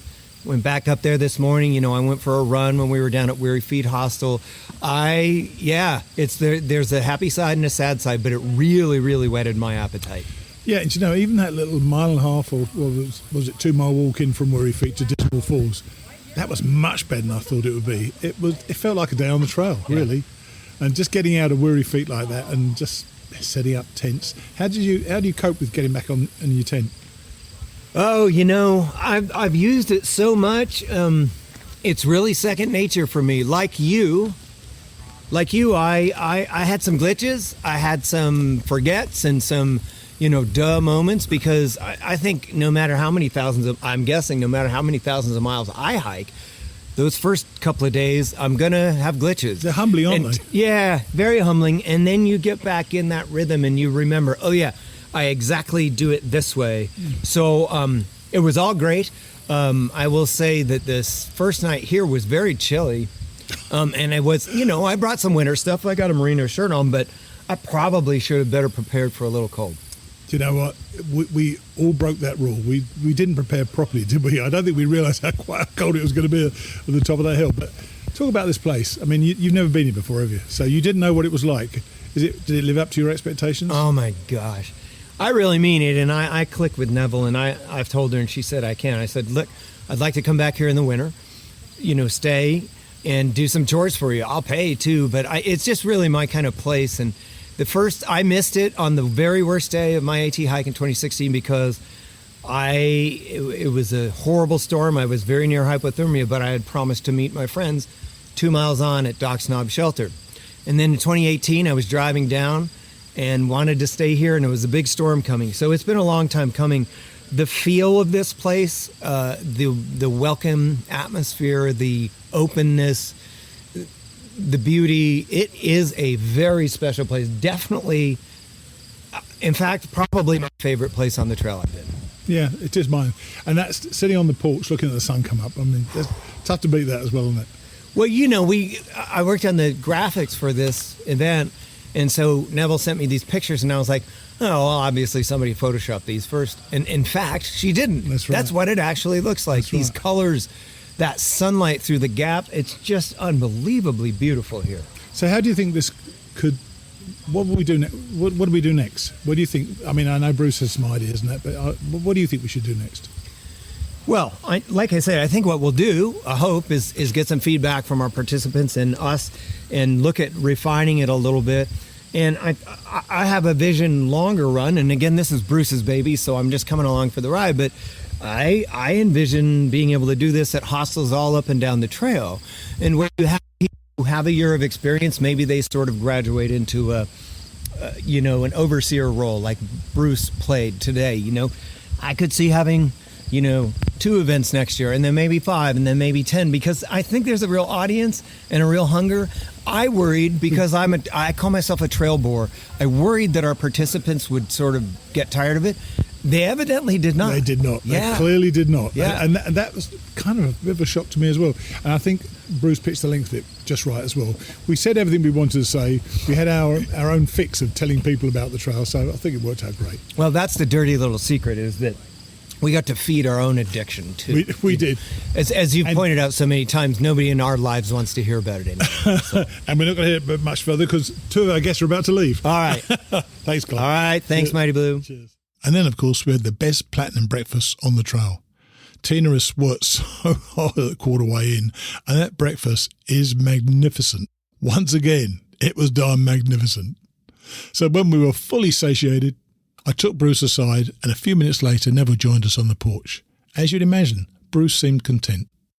So, sitting out on the porch with Bruce now, and it's all over. People have started to leave. You happy? Yes. I mean, hard to be more happy. Stressed a lot about this, but... Did you stress about it? You seemed relaxed about it. Well, I can portray different feelings. I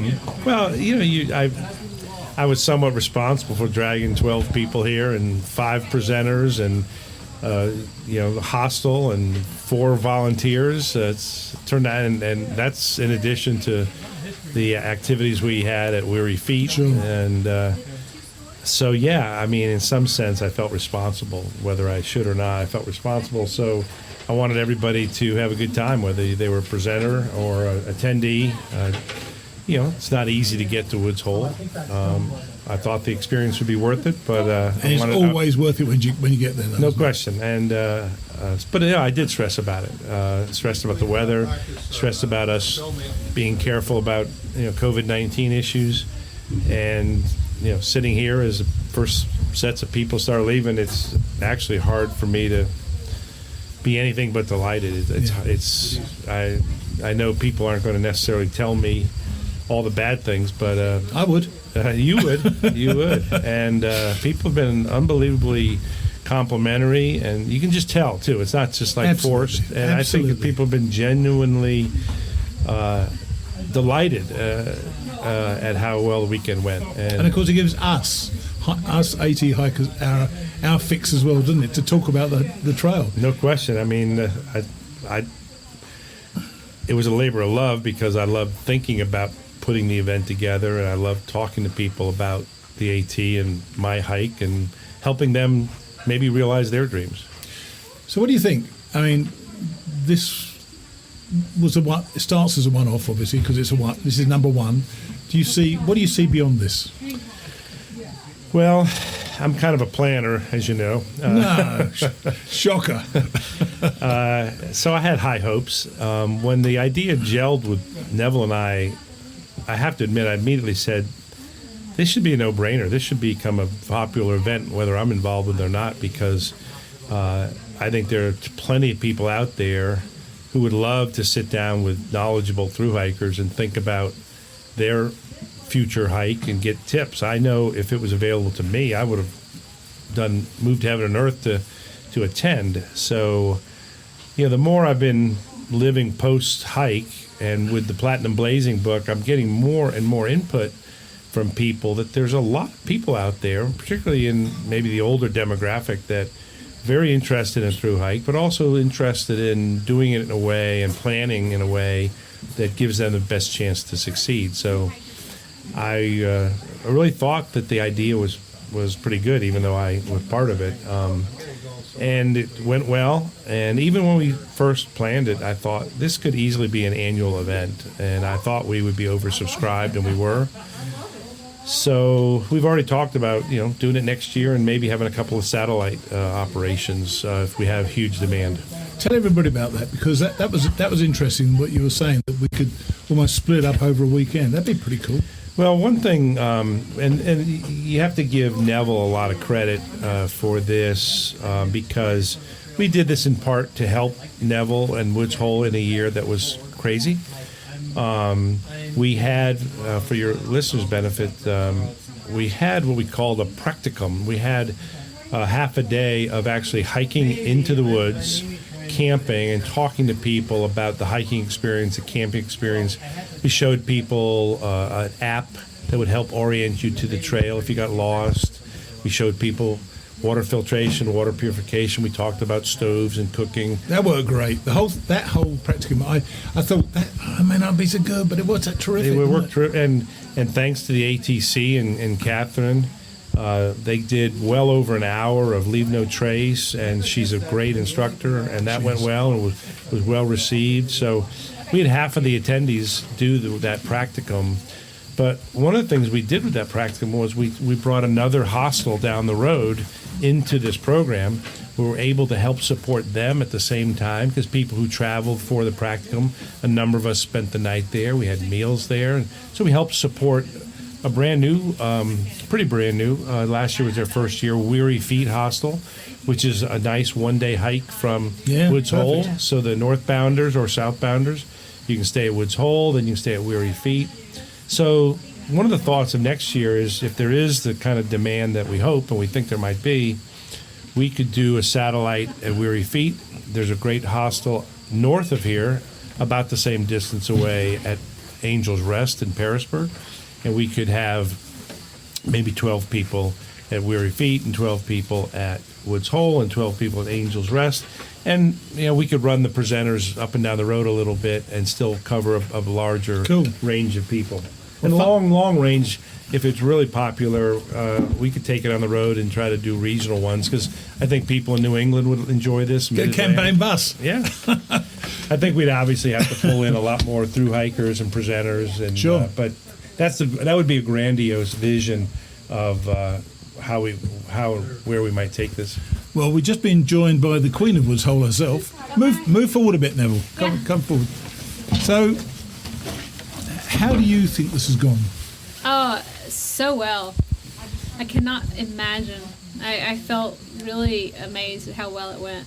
I was so impressed. We got to step out and see what the presenters were doing, and I was so impressed by the knowledge they were sharing, and that tactile one-on-oneness, where you're not just seeing it through YouTube, or you're not just listening to it, you're not reading about it, you're really you're feeling it, I was very aware of that. And you know what, the thing, I don't know whether you saw it, we took them up to where we were all camped, and showing everybody the different tents, and showing what a state my tent was in, and showing what everybody's, how they set up their tents, and Bruce talking about his tent, me talking about my tent, and Pony his and Tina hers. And we had a hammock set up there. That's right. It was perfect, because that individual thing. But that's the way you run this place, isn't it? That is your thing, isn't it? Being open and friendly and kind to people. So yeah. So did that? Do you think that added? Did it fit in with the atmosphere of this? Yeah, it did. It did. It was something I've never seen this place do before. We've never done. We cater to this transient perspective, and we've never done a retreat like this. And to not only do a retreat, but to have it where it involved the very people that will be supporting once they come out here. Sure. It's wow, this has a lot of purpose. This isn't just let's have a retreat. This is supporting the ATC. It's getting word out that, hey, we have a really special trail. We have a really special dialogue. We really have a special community. And we want to keep that thriving and alive. And we don't know what the future looks like. We know we hope it looks like. But to be able to share our experiences and to share the vibe of Woods Hole and for folks to experience that firsthand. It's so much different from YouTube or social media. It's so much, and I think your satellite idea is brilliant because it gives other hostels an opportunity to share and support what they also have to offer. And we've got to mention that Tina came in today and did, well, she's been in all weekend, but came in and did a breakfast on the trail as well. So you're sharing, you actually allowed meat into the place, which is an unusual thing. Well, we used to have meat, and I knew that that wasn't a problem for me at all. I knew that this is Tina's breakfast. Yeah. And, I might steer this ship in a vegetarian direction because of what I've been doing. I've chosen for 8 years. We didn't buy meat. I pretty much butchered anything we ate, so it was all local. Sure. So you didn't. The bacon we had was local. The sausage we had was local. The pork we had was local. The hamburger we had was local. Well, at some point, after butchering enough animals, I was like, I can't do this anymore. I'm too close to these cows and pigs. I have pet cows, for goodness sake. I mean, how many people have pet cows? Bad to have pet cows, yeah, not good. So being that I have pet cows, I've managed to say, I'm just going to stretch this in a vegetarian perspective, but I'm not going to put rules around that. I'm not going to force other people to be vegetarian. Just because I do something doesn't mean that it's something that's right. Someone else is needing to do that. So I'd like to also give a shout out to your staff. Your staff, when I came through last, say staff, they're your friends, I'm sure, but they're people who work here. Crew's your crew. A great word. Yeah, I should change it to crew. Yeah, when I came through before, you had a great crew. You had a great crew this year. So tell us that. So what happens with Woods Hole and how I get a crew is I don't know how I get a crew. People ask if they can help, and I can see that there's a need for helpers, and so I just say, plug yourself in. You're welcome to come back. You're welcome to offer. It becomes as a work for stay. I typically try to give each person $100 a week, so that they know that there's an opportunity there to receive some money. But the benefit is there's absolutely no cost on their part. They don't have to have any. They don't have to pay for anything. And then lately we've also been giving them tips, but the more magical part, stepping away from the money, is the part where you step into like who showed up for this event. We had an Ivy League student who's been here for 8 months, and we had a hippie who lives in his van who's just vicariously like, where am I going? And he shows up. We had a man who is using the trail as his corridor for travel because he has a dog and he doesn't want to use expensive travel, so the trail is his corridor for travel, and he landed here. And then we have a man who is actually a meditator, a yogi in Nepal and India, and spends about 50% of his life, 50% of his year meditating and living in retreat. And so we're really lucky to have him here because he brought a real interesting energy, a really good energy to the space. And then we have me, who just is like, I'm like the steady Eddie. I'm not going anywhere. Well, I'm not going to promise not to go anywhere. I'm just going to promise that I'm going to make right with this place. Well, I can say as when Bruce asked me about doing this, I couldn't have thought a better place to do it. I really enjoyed my stay here last year, obviously. And I think this, especially having the fire pit, and it wasn't as warm as some of us would have liked, but nobody complained about the weather. And it showed you what it's like beautiful to hike. If you're going to get out and hike, you're going to be faced with these kinds of exactly what I was thinking. That's what you get used to, And so I want to thank you, and I want to thank Bruce for having the vision to do this, because I think it was important to these people here. You heard them. You will hear them on the podcast. Yeah. It was important to them, so I'm glad you did it. Thank you. It was a joy. I mean, it was a little bit of work. I don't know if Steve asked me if I stressed about it. I said, yeah, I stressed about it. I don't know if Neville. I bet Neville stressed about it. Yeah. That's because we wanted it to go well for everybody. Yeah, I don't usually stress about things that go into pretty smooth, but all of a sudden I was like, oh my God, we've got to get everything organized, get everything right. And so, like the week before it, we had some thru hikers that came through, and I was stressing, and I was like, y'all, I'm just really sorry. I'm just stressed. This big group is coming, and it's got to be COVID safe, and I've got to make sure that we've got COVID-19 perspective on this. And well, you did all that. You did all of that. We're so lucky that this thing came out together so well, and I feel really good about everyone being really conscious of each other. That's cool. That's cool. Well, thanks so much, and let's look forward to next year. Awesome. Thanks, Steve. Thank you, Steve. Cheers. Thanks for being here. So that's it. And I know it's been quite a long show and certainly different to our normal fare. We'll be back to the regular format next week, but I hope you enjoyed running through this magical weekend with me. I know that virtually none of you were there, but I hope that I've been able to share what, for me, was a very special few days with old friends, new friends, all hikers, past, present and prospective. We'll probably do something like this next year. I hope that some of you will be encouraged to come along and join our tramily. I'll see you next week.